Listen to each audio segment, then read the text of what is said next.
On July 8, 1981, Oglach Joe McDonnell became the fifth blanket man to die on hunger strike, after replacing his friend and comrade Bobby Sands MP 61 days earlier. Margaret Thatcher, angered and embarrassed by the images of 100,000 people paying their respects at the funeral of Bobby Sands, and the professionalism of Óglaigh na hÉireann, particularly the firing party of volunteers being beamed across the world, paying a soldier's salute to a fallen comrade, vowed that it would not be allowed to happen again. On the morning of Joe McDonnell's funeral, once again, tens of thousands of people gathered on the streets of Lenadoon and Andersonstown. As Joe's wife Goretti and his children Bernadette and Joseph, along with the rest of Joe's family, were saying their final goodbyes, the British state were gearing up for an attack on the funeral, and particularly the firing party of Óglaigh na hÉireann volunteers.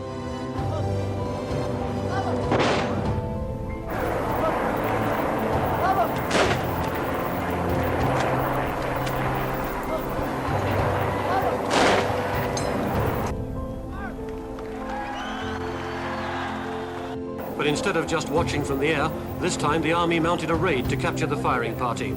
They were spotted as they moved in, and hundreds of youths surged up the side streets towards them.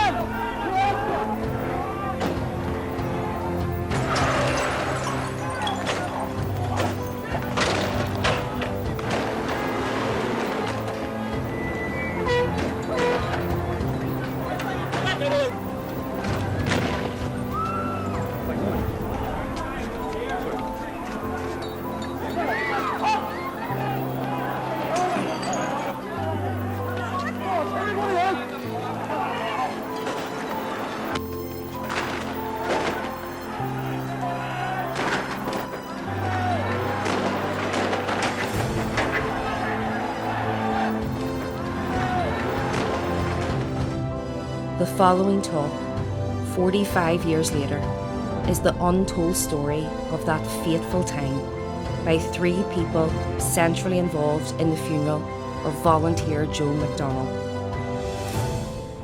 Just to give you a sense of what the movement was faced in this area.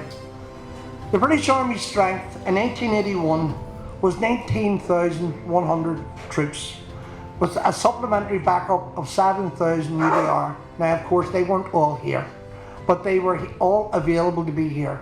And that isn't including the RUC and the RUC reserves.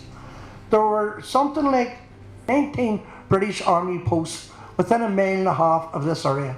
So if you can imagine that was the case, that this area was very fortified by the Brits.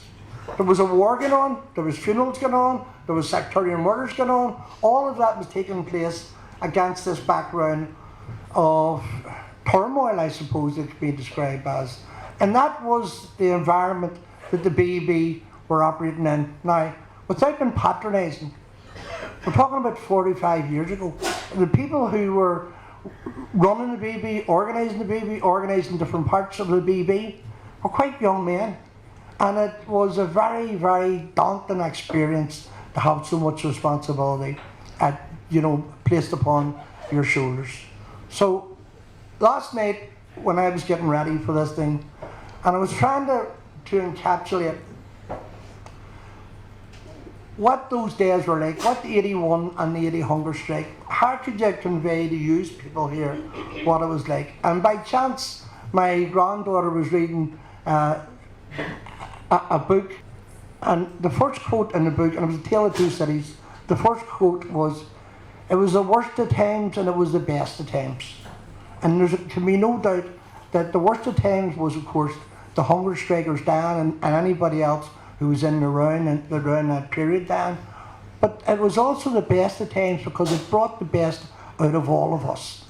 It brought courage, compassion, determination. all the best that people can give in a situation when their backs are right to the wall. So I'm going to ask Paddy Adams to give us an account of not the actual attack on the firing party, but the days that led up the attack on the firing party and what his feelings are. First of all, to my knowledge, the only previous person to die in hunger strike was Sean McCaggy in a Belfast context. But here we were, relatively young men, and Bobby Sands was on his deathbed, and the responsibility lay with a few people, of which Big Bobby was one of them, as was Jim Scullion. And we formed a think tank as to how we handle it when the time arrives, when Bobby passes away. So when Bobby did pass away, we were going, wow. And it was so sad, you know. It wasn't just Bobby Sands that you were burying. You were awaiting on the rest of hunger strikers, but at that point in time it was Bobby. So the think tank pulled together. So if I could just read what I have down here. On the 5th of May 81, Bobby Sands drew his last breath. It was his last IRA operation. Bobby lay in his coffin, flanked by his comrades. Bobby was buried on the 7th of May 1981. The reaction to Bobby's death was a whirlwind of Republican emotion, grief, sadness and anger. Hundreds gathered at Bobby's family home in Twinbrook. Others gathered at street corners to pray, saying the rosary. Visitors arrived from all over the country to pay their respects. His mother and sister accepted condolences from all in attendance. On my arrival to Bobby's house, I spoke with Jim Scullion and asked how's the guard of honour shaping up.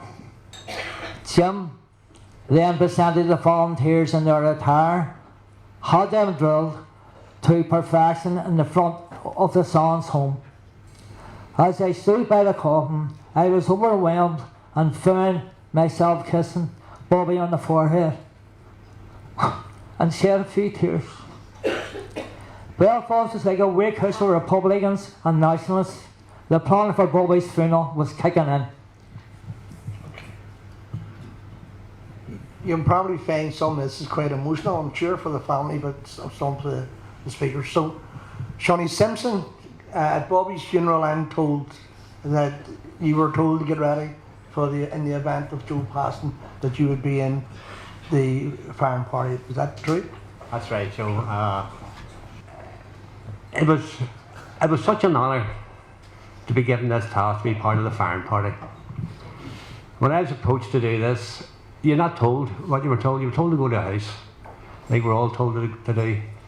And when I went to the house, then it was made plain to me that you're going to be part of the firing party, and the eyes of the world will be on us. But the worst about the whole thing was, do you know when you join the IRA and the end of your lecture period, you're told, right, go away and think about this, because the only road is either death or going to jail. But nobody thought about that, right? But here we had a volunteer, first of all, Bobby Sands. So we were actually drilling for a guy who was going out to die. That brought it home to us. That's probably only 2 weeks before Bobby died. So we're taken away to various safe houses where we learnt our drill, and were inspected, and we had it off to a T. So, and it was very, very, it was an honour then. It's still an honour now to look back that I played a part in the funerals. Let me ask you a question. I think most of us who were never put in that position, thankfully, how did you respond to being asked to be in the colour party or in the firing party? Were you nervous? Were you a very young man? Were you frightened? Were you scared? Well, yeah, Joe. I'll tell you what it was, and it's only looking in hindsight, but it was cold and clinical, right? It was selected. Yes, it was an honour, but it was just another IRA operation, and that's the way we had to look at it. You know, it's only when you... Okay, I passed through Bobby's funeral, not the emotion, until I went to Joe's funeral. And again, it was all clinical, had to be perfect and things, but I had that one time where I looked around and I seen Greta kissing the coffin, and I seen my old mate Frankie. He just got out of jail to be at his brother's funeral. And but that's the way it was, Joe. It was cold, clinical. I don't like to use the word professional, but that's the way we had to be. And but to take all emotion away from it, it was like getting on any other operation. Okay. But, you know. I'm going to bring Geraldine in. Geraldine Crocker. 1973, you'd already been shot. You couldn't be with one shooting, you had to get shot again. But anyway, I'm going to ask you to say the question, and within the realms or the confines of not going to jail and security, what was your involvement in it? Is this working okay? Yeah. My involvement was I watched the firing party from a distance from just where Conley House would have been, and just joined the crowd there, and then I was asked to go around and just clean up the house after they had left and make sure there's nothing left behind, any magazines or uniforms, stuff like that there, and just to clean up maybe around the surfaces and for fingerprints and stuff like that. Can I say, I'm sure this is a question for most of us, having been shot once, wouldn't you think you had enough of it? So what motivated a young woman? I know what the answer to the question is, but I think for many people, the shooting that you were involved in was a near death shooting. So what, were you worried about maybe this is going to happen again, or was it a matter of duty? Was it a matter of this is what I have to do? Well, as Shawnee said earlier, it's something that you're told about, you don't think about. It's going to happen to you, like it happens to other people as well. But the war wasn't over, the war wasn't finished, so I had to get back out of jail, joined again. And I should say this in case I forget to say it later on.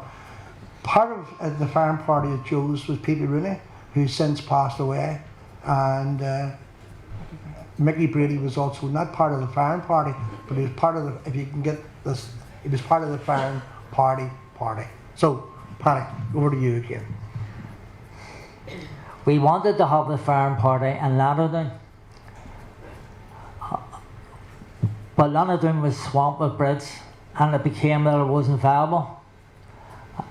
So it was on the day we were still expecting, and I'm talking about me and Bob here, that the firing party was going to come out and do what it had to do in London, but it just couldn't happen. So it was switched to the Undertown Road.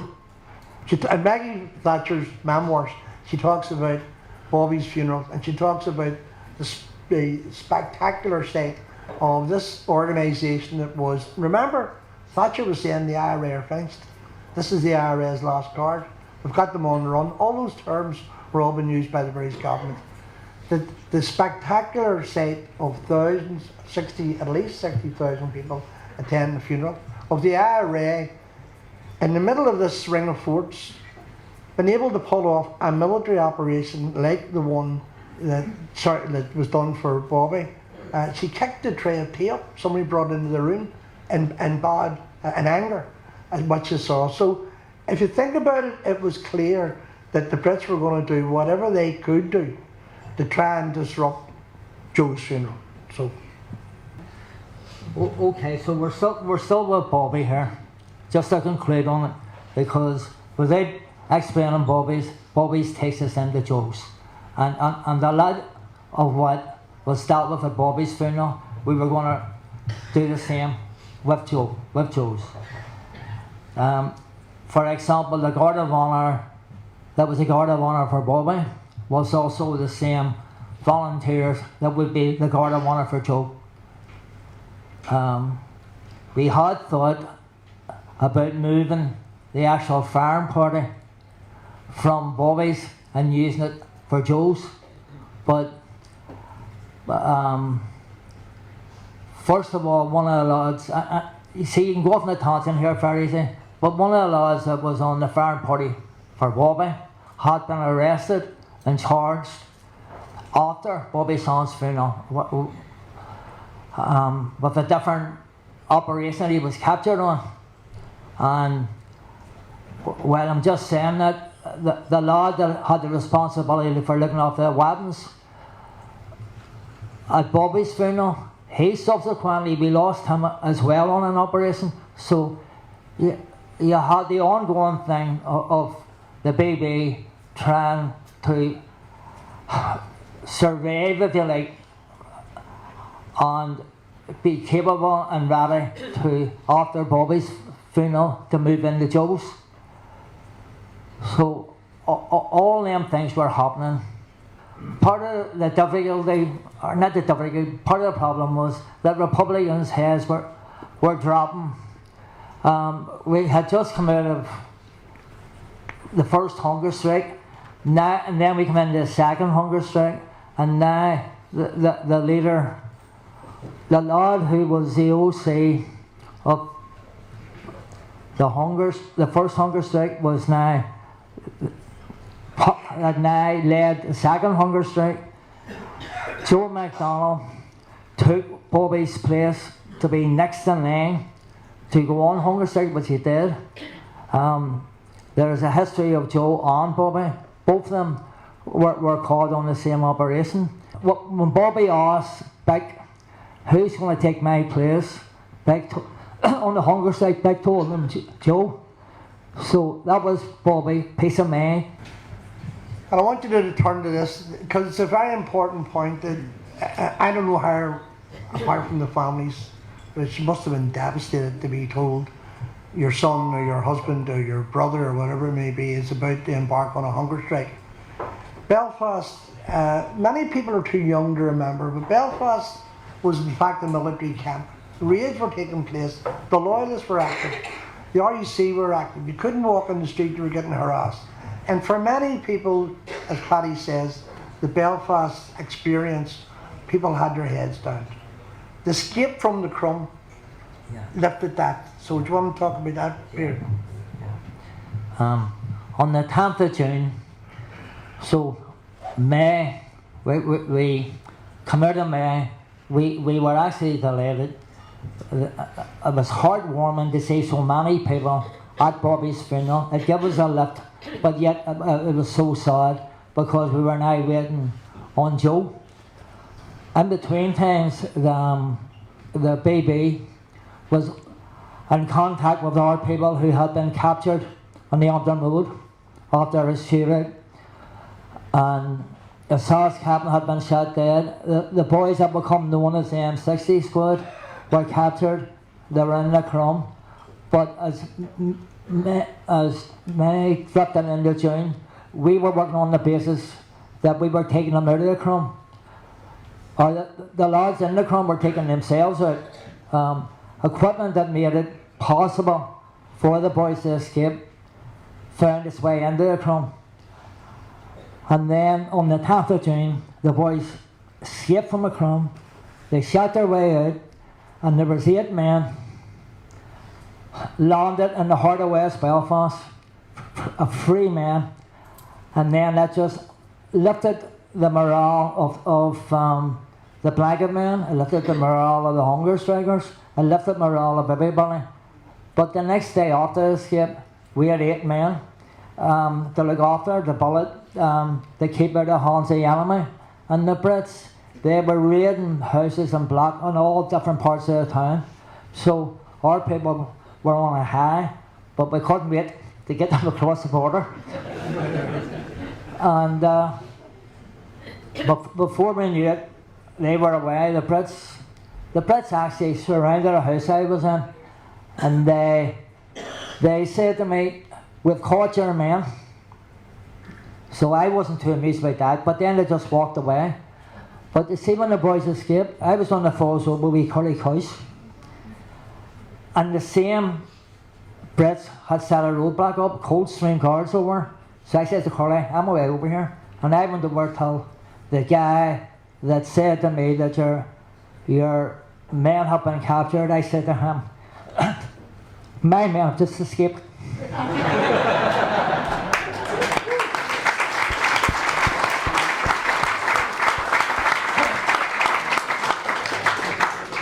So, we have an escape, we have hunger strikers, we have a hunger striker dead, we have Joe very ill, and as I have said, the Brits, Belfast, particularly West Belfast, was a military camp. The Brits were raking houses, they were raiding all the time, there was roadblocks all the time. How did you manage your Republican activities through that? Just constantly stopped by the Brits. Every time you seen a foot patrol, you tried to dodge them because we knew all the back alleyways around London, and they were obviously had mops and stuff like that. But just constantly harassed by them. You're taken out of black taxis when you're on the way to work, and just different things like that happened. The house raids. Me and my sisters, me and Brenda, I think Brenda was only about 15 at the time, taken out home, and Ethna as well, taken out to the road. The three of us were brought up to Fort Mona. But it was a constant thing with us, you know, just harassment all the time, houses getting raided and stopped and searched, checked, personal checks. And sometimes they would ask you to spell your name and you say, no, I'm not here to educate you, you know. It's, some of them are alright and some of them are just bastards, like, but, you know. That goes for most of them, I think. Shawny, just to ask you a bit of a question. Tell us what you mean by you were being trained to be in a firing party. What did that entail? Well, basically, Joe was sent to. We're just sent to friendly homes, right? People who are willing to take us in, which we can't go amiss here. That literally hundreds of homes opened up to us again, you know. But a choice. We couldn't go anywhere, but we're sent to a house. And actually, we're actually sent to derelict garages, right? That well, you know what garages are all in different levels. And the course of part of the drill is having to dress off. That means, you know, make a space between each other. But men began to fall down steps. We used to drill with hurling sticks. And part of the drill was the rifle with the hurling stick would leave your hand and we had to catch it in the air, which was a bit daunting on its own, but it just kept bouncing off the ceiling and the right. So we had to move to houses because houses, bedrooms 8 foot tall were actually bigger than the garage we were in. And you know, and the families, I always remember the different houses we went to. And I'll always remember I'm not allowed to mention, there's too many people here to mention the support we had. Well, just say one family in particular who had a son in prison on the blanket,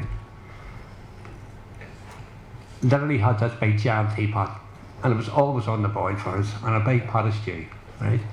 But one time then, because we were drilling there, and that's what wee woman was so good to us, we was called the wee women, didn't we? You did. But we invited her up to watch us drilling. Now she hadn't a clue, she didn't know what to do, but she thought we were brilliant anyway. she thought I was the best, you know. Just understand. I want to ask you this question for maybe some of the audience who'd be too young. When you say that support opened up, do you mean that more houses became available, more logistical, more vehicles became available, better dumps? Is that what you're talking about, opened up? Yes, that's exactly, Joe, what I'm talking about.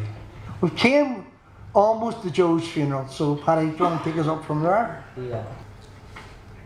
So May moved to June, and then June we had the boys escaping, and on July the 8th, Joe would die. Sad and bitter was the day. Joe McDonnell was caught with Bobby Sands in Dunmurry on active service, subsequently sentenced to 14 years. Joe replaced Bobby on hunger strike. Joe died after 61 days in a hunger strike. His body lay in state in the family home from Wednesday to Friday with his wife Coretta, son Joseph and daughter Bernadette. Frankie McDonnell, also a blanket man, was released from a haste block for 12 hours to attend his brother Joe's funeral. Hundreds gathered at Joe's family home. There was a similar reaction and outrage as with Bobby's death. Our people poured onto the streets and riots ensued. Women gathered in prayer once again to say the rosary. Visitors once again travelled from all over the country to pay their respects. A lone paper was in attendance, as was the Guard of Honour, as a cortege travelled from Joe's home to the Lanadoon St Oliver Plunkett's funeral mass. After the mass, the cortege made its way towards Milltown Cemetery, flanked by Greta, their children, and carried by Joe's three brothers and immediate family. Thatcher was determined after Bobby's funeral that Joe's funeral would be not the same, that the IRA in Belfast, which, I mean, Bobby Sands' funeral was worldwide, a worldwide story. It was so embarrassing for the Brits having projected this image. Just as Shawnee's saying about houses opening up, North America opened up. The hunger strikers actually bought Republicans time to rebuild their supply structure, particularly in North America. And I don't think most people would be aware of that. Many people who, in fact, I'll just tell you the story very briefly. Obama says in Obama's book that he, from Chicago, he was in Chicago University, and how he got involved in politics. There was a sign on a door saying, "Hates Black Talk." And at the time there was a program in America that was called the Hates Black, not the Australian program, but an American program. And he walked in just to see what it was. And there are people were talking about the hunger strike, about Ireland, about British colonialism, about injustice and all of that. And that was the first thing that clicked in his head. This is like Africa, this is like what my ancestors came through. And that's what got him interested in politics. Whether that's the full story, not the true story, the full story, I don't know, but certainly he says that. So I want to ask Geraldine, just in terms of Joe's dead, and Lanadoon is awake, not Joe's family home. Lanadoon is, people are in and out of the house, and people are in their own houses, and there's a blanket of sorrow right across Belfast, but it's felt particularly in Joe's home. So what was your involvement at that stage? Just supporting the family and at the home, and I always remember the queues and queues of people outside. My God, it was just non-stop. I don't know how the family cope with it, coming through their house. It was just unbelievable, the amount of people that was there from all over Ireland they came, and just a lot of Brit presence. I remember, I think it was the house next door to Joe's, where you could look up Fulcara Drive, and they were saying it was through the forest that the military, used to be a military house up around there, that Cluna House, was it? I think the military was in there, and they were able to look down, so we always went round the back of the houses there, instead of going in out of the front so they couldn't see who was going in and out. But just always remember, it stuck in my mind the amount of people that queued for hours and hours and hours just to get into view Joe's body, pay their respects. Sorry. Thank you very much, Patrick, Joe's dead, unfortunately. The task of organising his funeral falls on not only yourself, of course, but those around who had that responsibility. You mentioned the late Bobby Story a moment ago. Organising the farm party, we were intending to move one farm party from Bobby's onto Joe's, but we lost one of the lads that had done Bobby, so we had to train up another person to be up to the same standard as Shawnee. And You know I don't like to talk about that. So that was ongoing. We had also lost a lad who had sorted the rifles out for bobbies, but he equally had been captured with gear and he wasn't with us. So in a way it was easier for us to use the ground rifles than to start trying to hook out the SKS rifles. It's a logistical thing. Right up till about 5 minutes before Joe's Cortez arrived at the bottom of the Shaws Road to turn left, me and Bob were off a few that it was the farm party was going to be in Lannadown. So complications, as I spoke about earlier, it was decided to do it on the Andytown Road. Now, I can't even remember who brought us the information, who brought us the scale about it, but me and Bob headed over to the venue of where it was going to be the next farm party. So when we got there,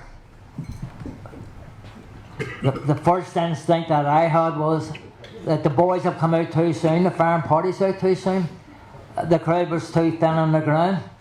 So after 2 or 3 minutes, the crowd swelled. But the chopper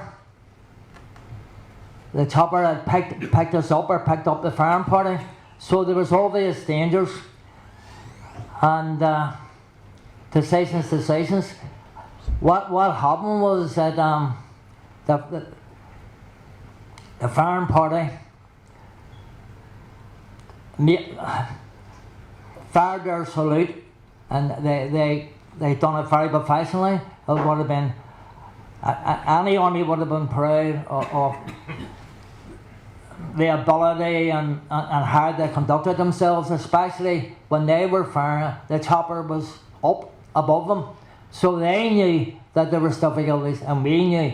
But it was for fire or don't fire, have a farm party or don't have a farm party. So the boys done their business, and then we decided, as in me and Bob, that we may get in behind them and try and get them out of the house where they were heading to.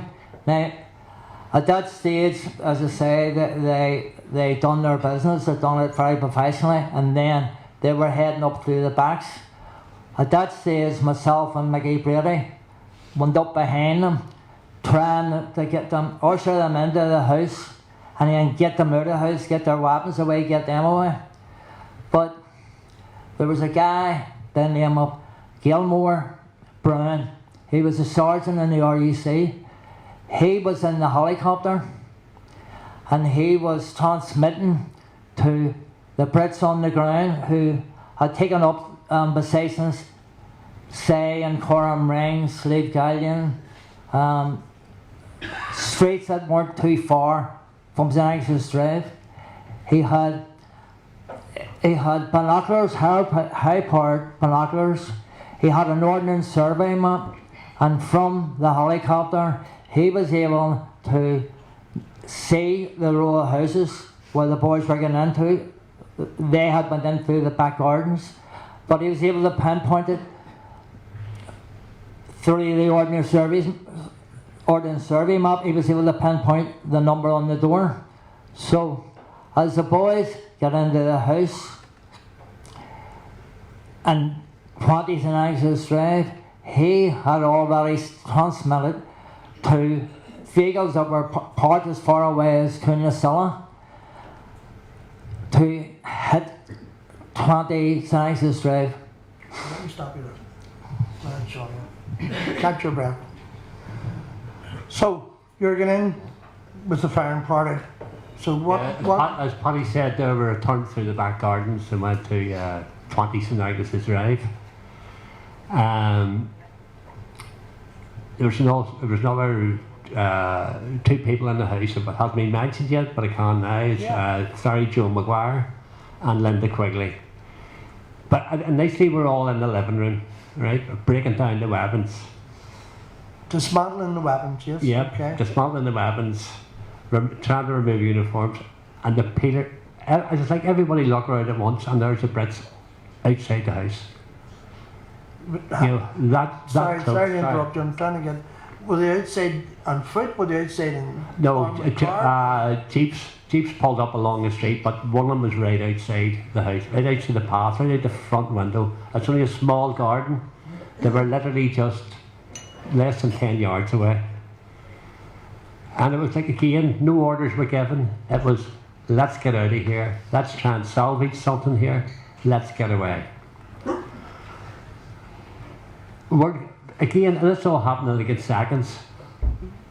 But the back window was already opened in the kitchen. So we headed in the kitchen.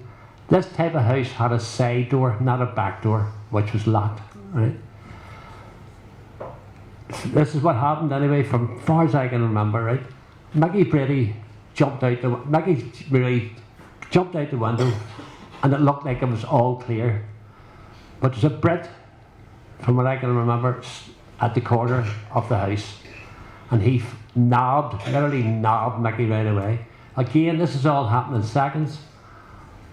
Paddy A here, I know, and I witnessed this myself. Paddy A had a rifle. I don't know why I had a rifle in the hand, because he wasn't in the IRA. But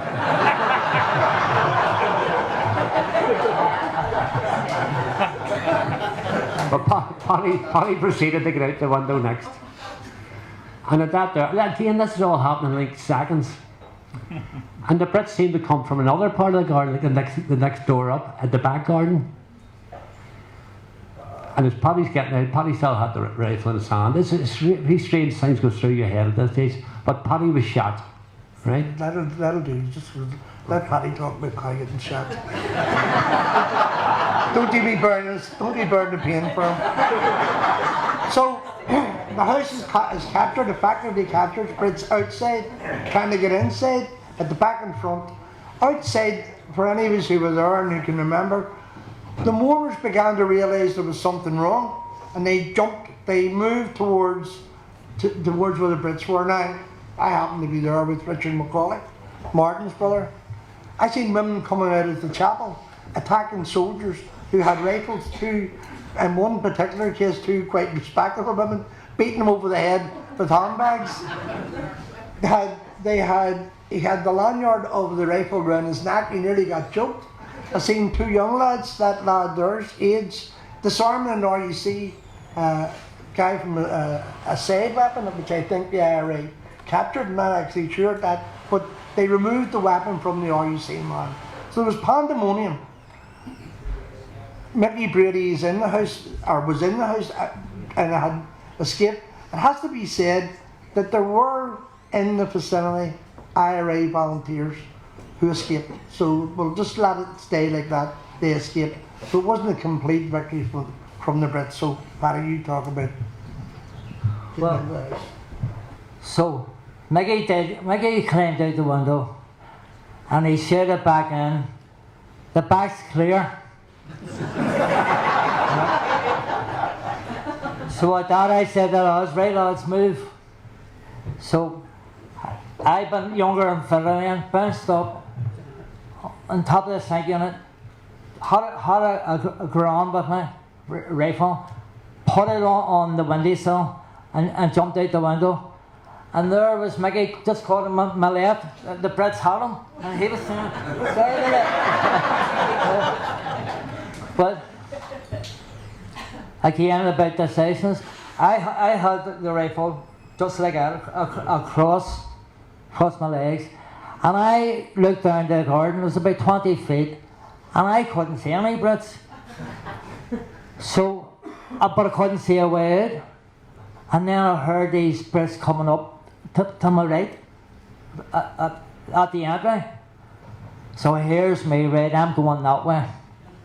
Now, what happened then was a Brit by the name of Adams. You can't be responsible for your family. Go ahead. He was screaming something like, drop your weapon, but that wasn't going to happen. I just wasn't up for it. And when I heard the Brit to the right, I swung round to say, I'm going that way. So as I swung round the Brit, he was about 3 foot from me. He was about 18. He turned absolutely white. And then, bang, I got shot. So the Brit that was at the bottom of the garden, was about 20 feet away, said that I was aiming the rifle to shoot him. But it wasn't. It was the other guy. So why would you be doing this, Paddy? And then it flashed through my head, fuck, no rounds. But as I got the rifle round, bang, I heard one shot, and it blew me right up, back into the window, across the sink unit, and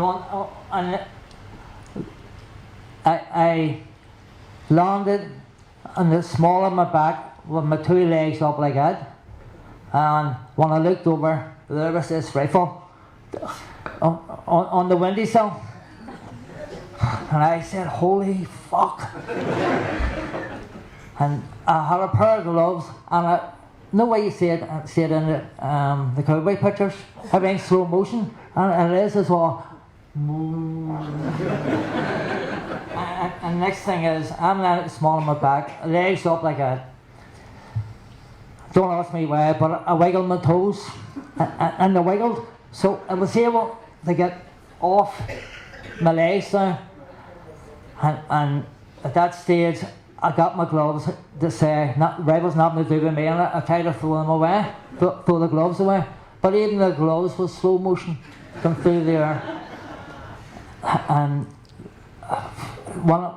I was trying to move across the floor on your elbows, trying to get out of the road, because the door was getting smashed in. Fuck me. So I'm trying to attack myself, trying to get it against the wall. And eventually the 2 Brits come in, and there was this young Brit. No, I looked at him for some reason, and he was young. He was tumbling on his rifle, like with the way the boys were, like. And when it was over, the boys were tumbling and resting the muzzle of the rifle on their boot.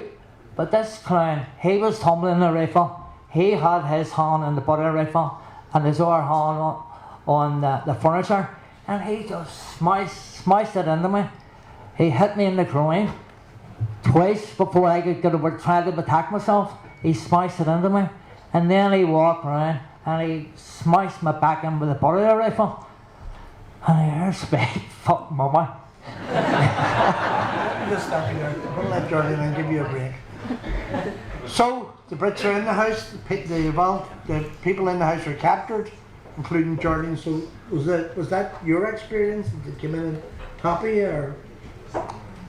I remember hearing the shooting, and me and Sean and PB Rooney and a few others who escaped. We ran up the stairs, we went into the first bedroom, and there's a couple, I think there's about 3 guys in the bedroom, and they pushed the big wardrobe up against the door, and then they proceeded to jump out through the back bedroom window, and then there's more shooting, and apparently one of them got shot as well, and they escaped. And Sean and PB Rooney were in the front bedroom. Is that right, Sean? Yeah, that's it, yeah. And I didn't know they were in there. Can I ask you a question? I think we're friends of Margaret Gatt, wasn't it? Margaret Gatt, who's here tonight, yes. Margaret down the middle there.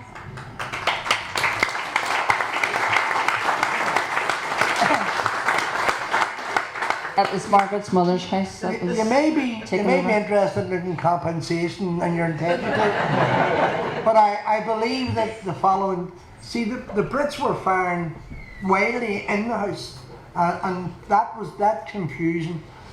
Apart from getting Paddy Adams shot, but that confusion allowed a number of people to escape. But that wasn't the story. The wardrobe of the house where the clothes were. Yeah. Relay that story. So the wardrobe was pushed against, I think it was 2 of the guys that pushed the wardrobe up against the door, and they jumped out. So I just left standing in the bedroom on my own and didn't know what to do. And I just knew I was going to be arrested, captured again. And the Brits were on the stairs and they were shouting in to come out. Well, I couldn't have moved the big wardrobe. And then they said they were going to start shooting, so I lay down. But Paddy was telling me the other day, I remember talking about this, that they were shooting from downstairs up through the ceiling, through the floorboards where I was. I didn't think I was aware of that because there was that much shooting going on.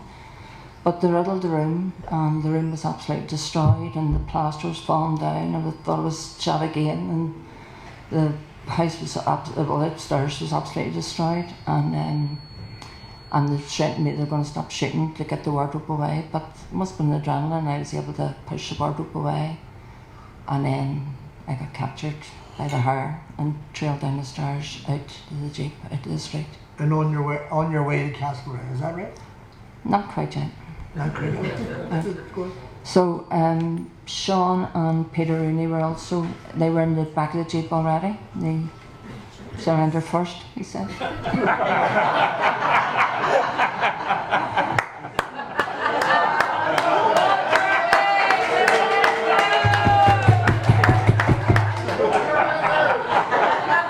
Shawnee told me that anyway. But I was in the jeep.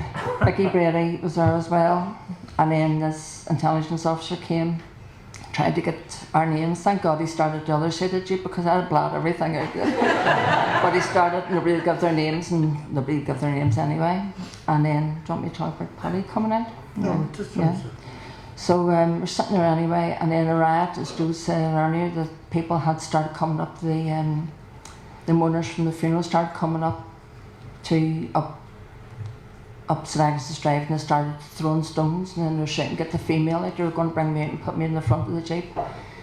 And then Paddy got brought out by two Brits, pulled out with his arms, and I didn't know who he was because his face was down towards the ground, and he just dumped at the bottom of the jeep in front of us.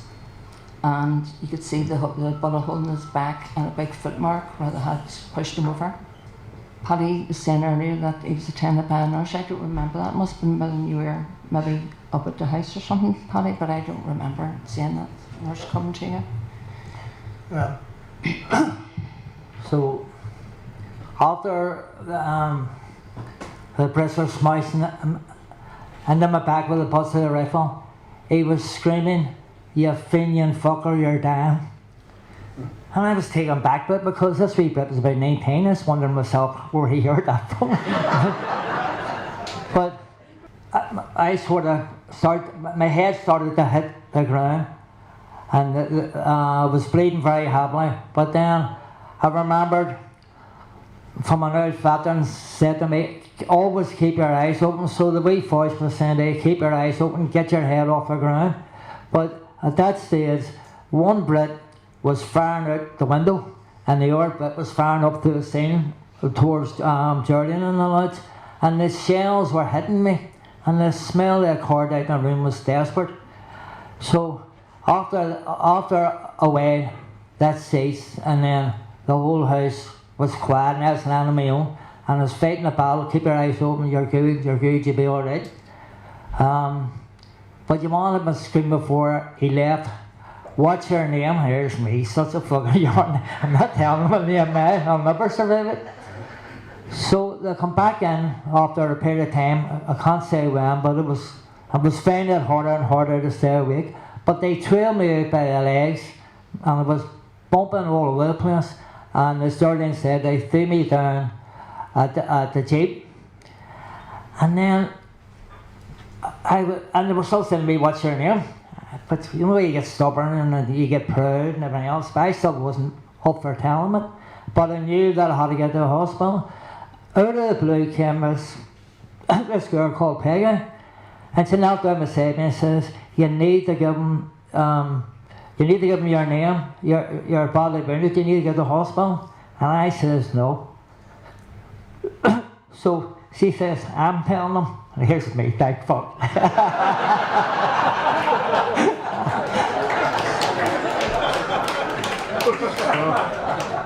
So shortly after that, they trailed me in an ambulance, and the next thing I remember is they're running me down the corridor in the RDH, and there's this big capuchin monk.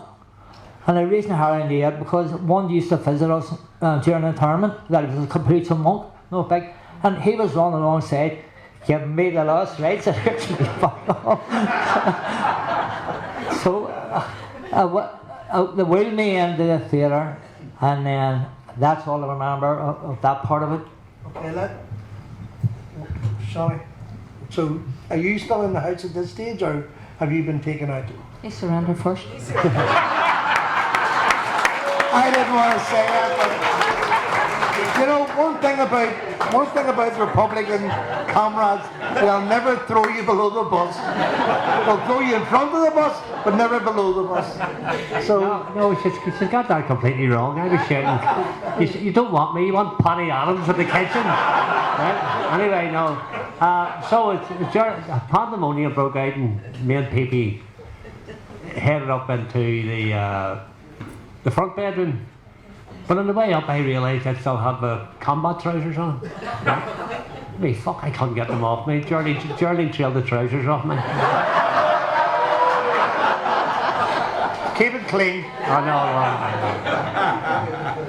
know. Anyway, but again, like Geraldine and the other volunteers down the back room, me and Pee-Pee Rooney were in the front bedroom and decided to barricade it up. I don't know why. Maybe it was just a case of keeping out as long as possible or stalling them. I don't know, because we were trapped. And the embarrassing part was Geraldine wasn't surrendered, but I put the hands up right away. Right? Oh my God, it was Pee-Pee. Pee-Pee put his hands up first. God rest him. So anyway, we had to take our own barricade down. And now, bear in mind, we hadn't heard it. We had heard others shooting, but we thought it was outside. And so Pee-Pee came out first, right? And you know, the press got him and they beat him, right? They beat him down the stairs. The front window was, and the stairs was broken, there was glass all over it, and Pee-Pee landed on the glass, right? Pee-Pee Rooney actually had suffered an injury to his left eye, which he still had until the day he died, okay? Part of his sight was not gone after that. So I was not so lucky, lucky in a way that they sort of expended their savagery out in Pee-Pee. By the time they got to me, they were fucked, right? That's because you punched them in front of you. That'll do for me. So anyway, you got the usual, not as much as Pee-Pee got, I'll have to say, right? And I ended up landing on top of Pee-Pee, which kept me off the glass as well, right? So, and that's basically it. Then I could hear all the shooting. So, and as Geraldine keeps reminding me, they must have fired 300 shots at her before she surrendered. So. Well, that's women for you.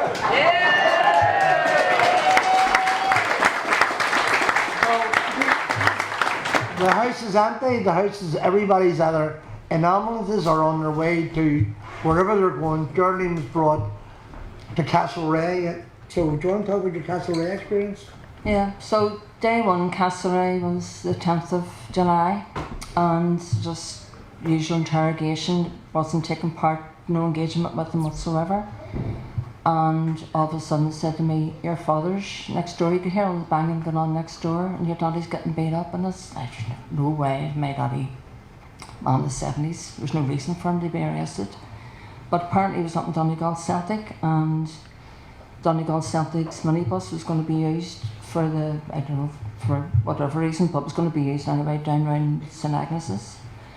And the Brits went to the Donegal Celtic bar, and my dad was up having a pint, and somebody said, the Brits said, who drives the van? Some wee man says, Ned Crawford, and my dad near choked on his pint. He got arrested, but I still didn't believe my daddy was in Castlereagh. There's no reason for him to be there, and didn't believe it. And then they said to me, we're going to bring your daddy in, and I wouldn't look up, and they opened the door, and I still didn't look. And it was him, and he never said anything. And he said to himself, if it's my daddy and he says anything, I'm going to kill him, you know. But he didn't, and still didn't believe until I got brought to Armagh that he was there, and he got the most terrible time. I don't think he ever recovered from it. And then on the second day, that was the 11th night, and 3 of the cops who were doing interrogation. They brought you out every couple of hours. They threatened to rape me, and nobody would know, nobody would believe me, and it was their word against mine. So that's the type of thing you're up against. I think we were in there for 3 days. Is that right, Sean? 3 days we were in? And then we went to court. Okay, folks, bear with us, we're almost finished. We're going to let Paddy Adams have the last word. I had spent four weeks in Musgrave Hospital, and I eventually was sent off to Crum, charged like everybody else. And the first person that I met in the Crum was Mickey Brady. The very first person. See, when we were kids, there was a program on called The Lone Ranger. So it was High Hold Silver and Tonto was the scout. So when we were in the place, Mickey said, "No Brits, all clear." So I said to him, "Mickey, you're some Tonto." And do you know what he said? Because I'll never forget it. He says, "Why did you listen to me? You never listened to me any other time."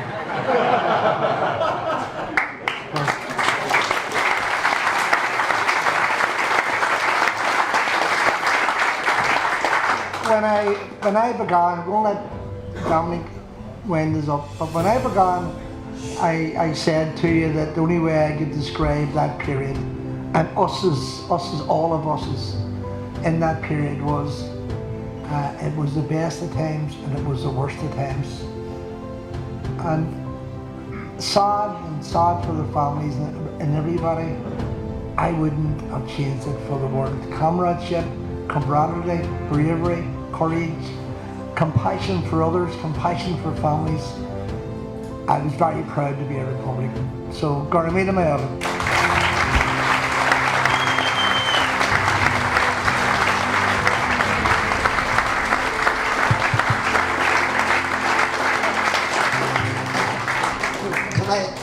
I call Maura McDonnell to come up the platform, please. Maura.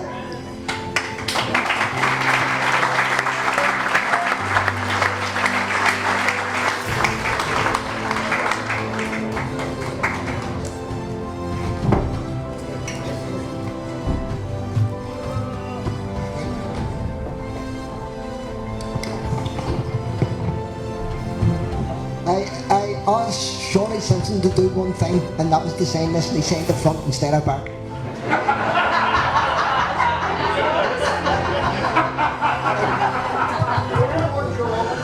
Paddy, I was going to present this tomorrow on behalf of the Farm Party.